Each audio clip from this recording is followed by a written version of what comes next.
Move on to the protesters gathering across the country this weekend, pushing back on Republican-led efforts to redraw congressional maps in Texas that could add 5 seats to the GOP. Demonstrators taking to the state capitol in Austin. This after Democratic state reps fled the Lone Star State to delay Republicans from passing that new map.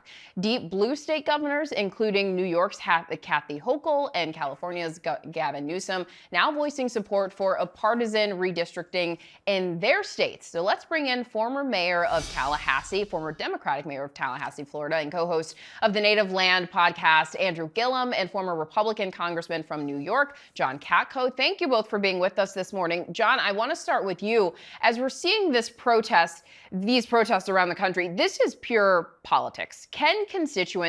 How can they sway their state reps on voting on this issue? No, that's a great question, Janae, and it's a problem across the country. And what you're seeing in Texas is not anything really new. I mean, I'm in New York, man. I was in Congress in 2014. New York State passed a law, set up an independent redistricting commission, and it was mandated to have balanced districts.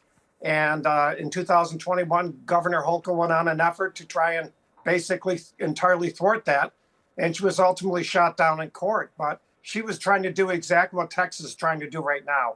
So this is nothing new. It's not a partisan thing, just Republicans' idea to do this.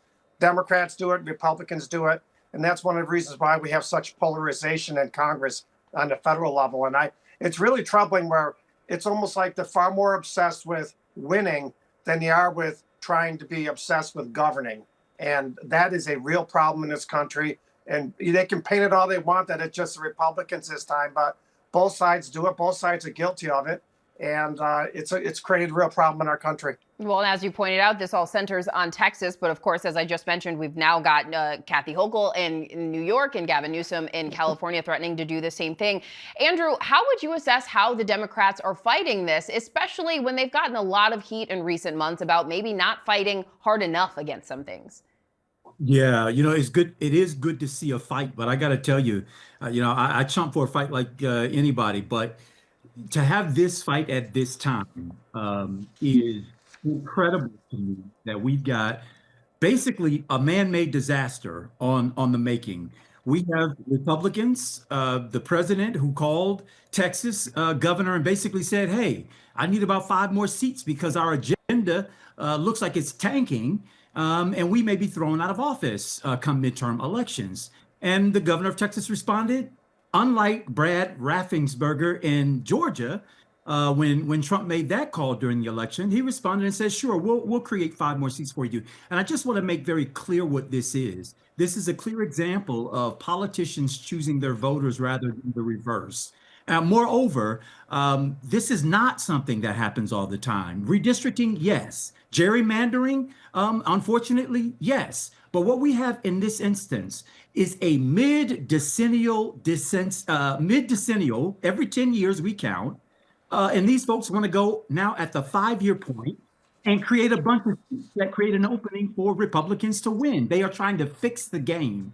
And Democrats are responding with all hands on deck, basically saying, even over their own reluctance, that they will do what is required to make sure that we have a functioning, operating democracy and not continue to sit here on the verge of an autocracy. You do point out the timing of all of this, and it is interesting to watch this all unfold now across the country. John, is this a winning issue for Republicans, or could there be a downside? Well, I think winning is the only thing they care about. I agree with everything Andrew said, except the fact that the Democrats will do the same thing if they had the opportunity. They will, and they have. And that's the problem with politics now. It's almost like a dog chasing a car. Their Pavlovian response, going after the win, getting the win, getting every possible advantage you can, doing everything you can to win. And then when they win, they don't know what the heck to do. And that's the problem. That's why we're seeing a wild swing between the Biden and the Trump administration as far as policies go. And let's face it, Newsom is going to do exactly what they're trying to do in Texas in the middle of instead of waiting for the next census. Governor Hochul already tried to do it, and she's going to do it again. So both sides are going to do this, and whoever started this particular round, I think it was the Republicans, but make no mistake about it, They both want to do this, and they both care far more about winning than they do about governing. And that is the crux of the problem in this country today. But I do want to say that I appreciate you noting that you and Andrew, you as a former GOP congressman and Andrew as a former Democratic mayor, that you said you agree with everything he said. So we've got some agreement here going on. Andrew, every seat is crucial for the midterm. So do you think that Democrats will regain some ground, and could they potentially flip Congress? I think the only reason why we're sitting here right now talking about this subject is because the Republicans believe at the highest brass that their agenda of driving us into greater national debt, into grocery stores where people are literally on their cell phones checking prices between different stores around where they can get the best price on eggs and milk. This is Trump's economy that he's dived us into, and he doesn't want to take the repercussions of what it means when voters go to the polls and express their opinions. And so I do believe Democrats will be able to pick up seats, and I do believe we will win with a pretty convincing mandate if we are able to play by the rules, not a fixed game where you're picking and choosing and shutting down various voters. And I just want to reject, this is not a both sides issue. We are at this point because Donald Trump and his Republican Party believe in winning at all costs, including if that means throwing out all of the rules as they apply to you so that you can manipulate the process to produce the win that you want. Well, I don't believe the American people are going to stand for it. I think they see right through it.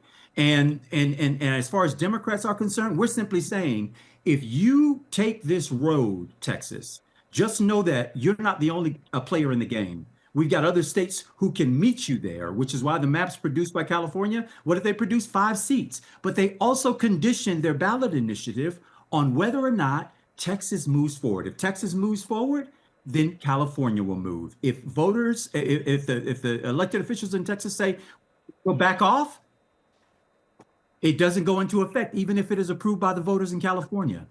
Point taken, though both sides are showing a willingness to do this if and when it benefits them. And John, I want to ask the same question to you. Will Congress remain in Republicans' control, especially as Andrew just pointed out, all the issues with the economy? We know that that was a big win for President Trump in November. Could Republicans remain in control? Well, they could, yeah, of course, but they would be bucking huge historical trends. History shows that the first election after a president comes into office is usually a disastrous one for the president because that, they've already pushed their agenda in and people are reacting to that. It happens all the time. So, yeah, oddly, part of the economy is going to be the issue. But the economy is also what put Trump into office because the economy was not that good under Biden. So the bottom line is, yes, historically, the chances are that one or both houses in the federally will flip. But it's not a given right now at all by any stretch of the imagination.